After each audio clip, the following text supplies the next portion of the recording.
Hello everyone. In this video, we'll talk about the law of independent assortment. For the law of independent assortment, the most illustrative example which has been taken is the dihybrid cross, and dihybrid cross is nothing but the inheritance of two genes. So we will be seeing inheritance of two genes in the dihybrid cross, and using this inheritance of two genes, law of independent assortment is being explained.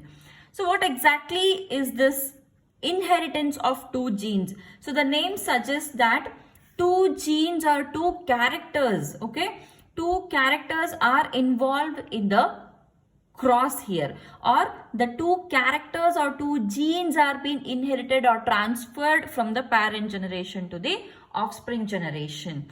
Then what does this law of independent assortment states? So this is as simple as the inheritance of one gene only. See, two genes or two characters are involved in this particular law of independent assortment or inheritance of two genes. So if you look at the definition of the law of independent assortment, so it simply states that inheritance of one character is always independent to the inheritance of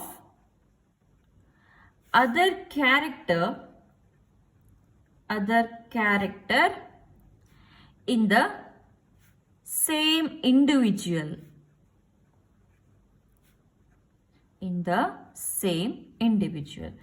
So let's imagine there are two characters, character X and character Y. Okay, these are two characters, and this should also be transferred from parent to offspring, and this should also be transferred from parent to offspring. During the transfer, it is not necessary that, so this is the offspring, and here we have small x and small y. Let's imagine it this way. So during the transfer, it is not necessary that x should always get transferred with y, or x should always get transferred with small y, or this capital Y should always get transferred with the small y, or the capital Y should always get transferred with the small x here. So these particular alleles can separate or can get inherited independent of each other. Anyways, when we see the dihybrid cross here, in the dihybrid cross, you will understand it very clearly during the formation of the gametes. Let's see which were those two characters which Mendel had chosen for the dihybrid cross. So firstly, character 1. Character 1 is the shape of seed, and this shape has two variants. One is the round, other one is wrinkled, round and wrinkled, and the alleles for this is capital R and small r here. Then the second character is the color of seed, and here it is, again it has two variants. First one is yellow and second one is green, and the alleles for this is capital Y and small y. These are the alleles. So this is the first character and this is the second character. So with the help of a dihybrid cross, we will see how these actually are getting inherited independent of each other. So let's move to the dihybrid cross now. So like monohybrid cross, we are supposed to write the parents first. So parents, here the parents are two characters. So first one is the round yellow and second one is the wrinkled green. Wrinkled green. So let's write the alleles here. R, capital Y. Here small r, small y and small y. Then the gametes. So it is 1 R from here, 1 Y from here, 1 R and then 1 Y. So these are the gametes, and then there is a fusion or crossing, or there is a meiosis. So the offspring which we get here in the F1 generation, this is F1 generation. Okay, the offspring which we have obtained here is the round yellow. So this is following the law of dominance only. So here the dominant one is getting expressed. Okay, then now when the F1 is selfed,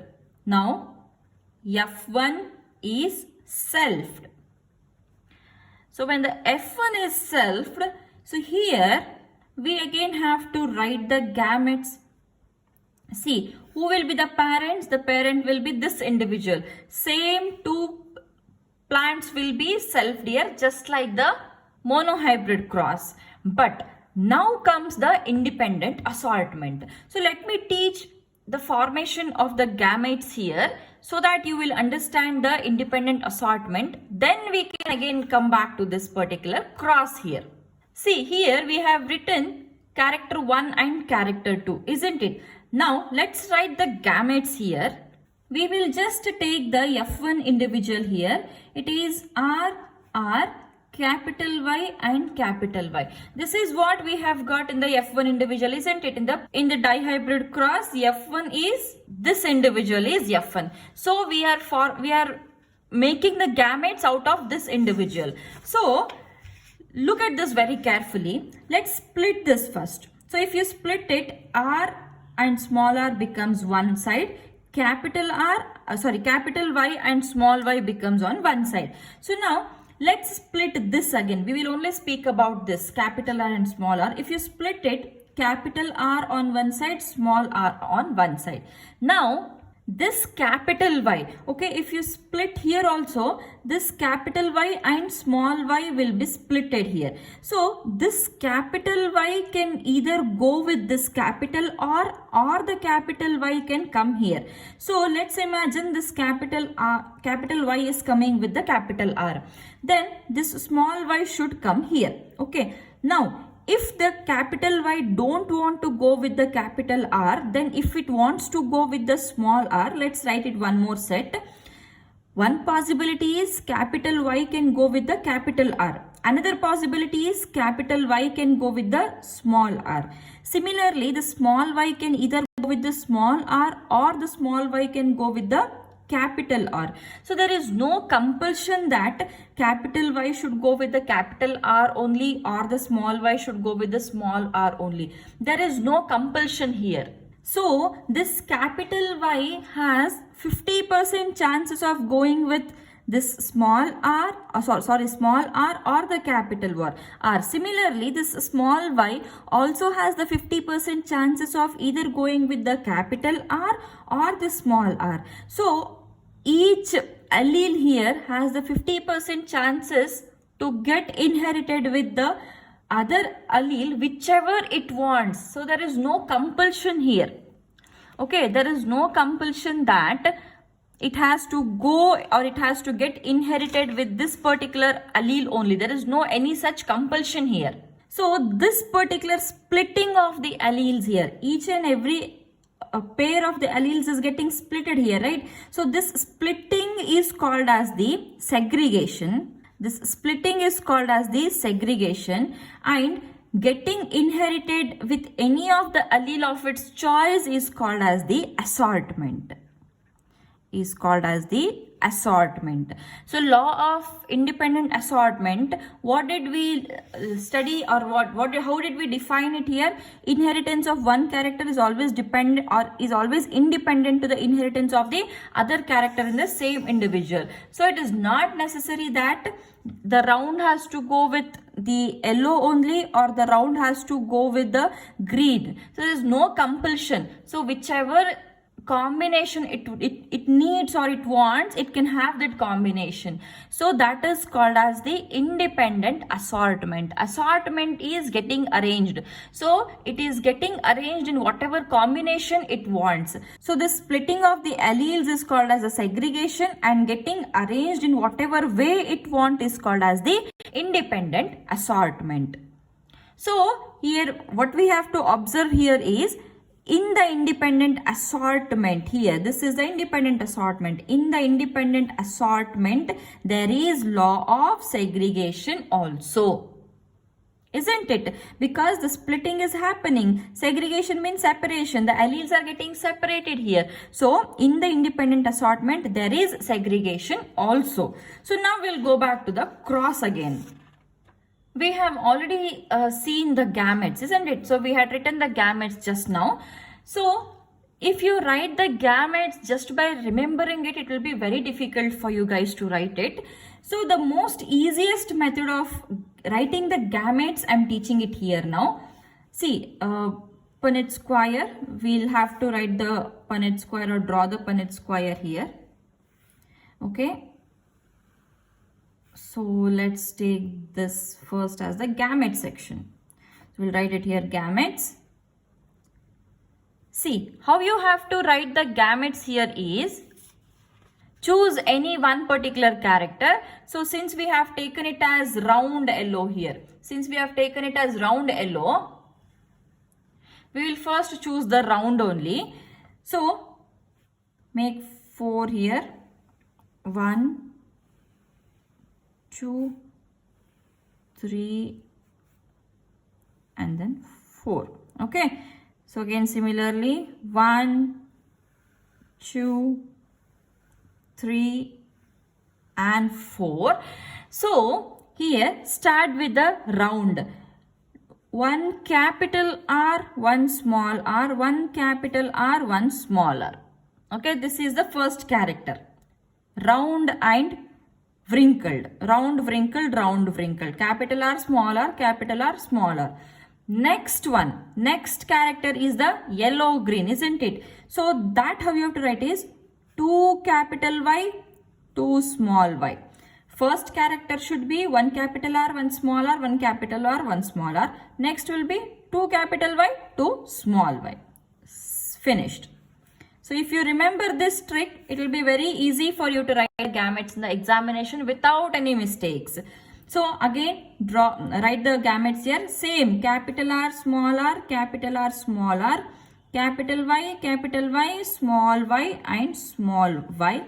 Don't forget to encircle the gametes while writing it in the examination. So now write down the individuals. It is capital R, capital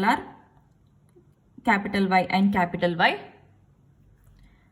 Then capital R, small r, capital Y. So write down it. So I have written all the individuals and this is the F2 generation. Okay, so now we will write the same gametes here. Okay, the first one is round yellow, isn't it? First one is round yellow. Second one is wrinkled yellow. Third one is round green. And then fourth one is wrinkled green. So now round yellow. How many are round yellow? 1, 2, 3, 4, 5, 6, 7. We'll tick it off. Okay, 1, 2, 3, 4, 5, 6, 7 and then 8, then 9. So it is 9 and then wrinkled yellow. Where are the wrinkled yellow? 1 wrinkled yellow, second wrinkled yellow and then third wrinkled yellow. So there are 3 wrinkled yellow. Then round green. Here is the first round green, second round green, and then third round green. Then wrinkled green. So we have one single wrinkled green. So this will constitute an phenotypic ratio. Phenotypic ratio, that is 9:3:3:1. Speaking about the genotypic ratio. See, genotypic ratio, how you have to see here is round yellow are 9, isn't it? So again in this round yellow, while speaking about the genotype, you have to see in this first one, both are dominant, isn't it? It is capital R, capital Y. So all are here dominant alleles only. There are no recessive alleles at all. So it is a complete dominant one. Do we have any such combinations anywhere? No. This is the only one combination we have. So this is 1. Okay. And then we are just speaking about the round yellow. Next, where is the next one? So here we have 1R and 2Y. Here again we have 1R and 2Y. This is 1R, only one single dominant R and 2Y. So we'll see this combination, 1R and 2Y. Only 2 are there, isn't it? So 2. Then here it is 2R and 1Y. So 2R and 1Y. How many we have like this? 2R and 1Y. 2R and 1Y. So 2 here. Then next one. One single R and one single Y. This is 1 and this is 1. And here 1 we have 1, 2, here 1 we have 3, here 1 we have 4. So 1:2:2:4. So likewise, you will have to see each and every genotype and then you have to write. So the genotypic ratio will be 1:2:2:4:1:1:2:1. Now, the most easiest way of remembering the genotypic ratio or writing the genotypic ratio here is, see, you know this 9:3:3:1. Everyone remember this. We will take only one single number. Let's think about 9 now. So 9, you have to split it as 1:2:2:4. Count it. 4, 5, 6, 7, 8, 9. Isn't it? So 4, 5, 6, 7, 8, 9. So this is over for the next. For the 3, write it as 1:2. Next again 3, 1:2. Write this one as it is. That's it. The genotypic ratio is over. So this is about the dihybrid cross. So 2 characters with the 4 variants are taken in the dihybrid cross. So make sure that you practice this cross very well as I have also explained the law of independent assortment. So please watch the video very carefully. I've given a proper explanation of the independent assortment here. Okay, in the next video, we'll take up the deviations of the Mendelism, that is the incomplete dominance and the codominance. Thank you.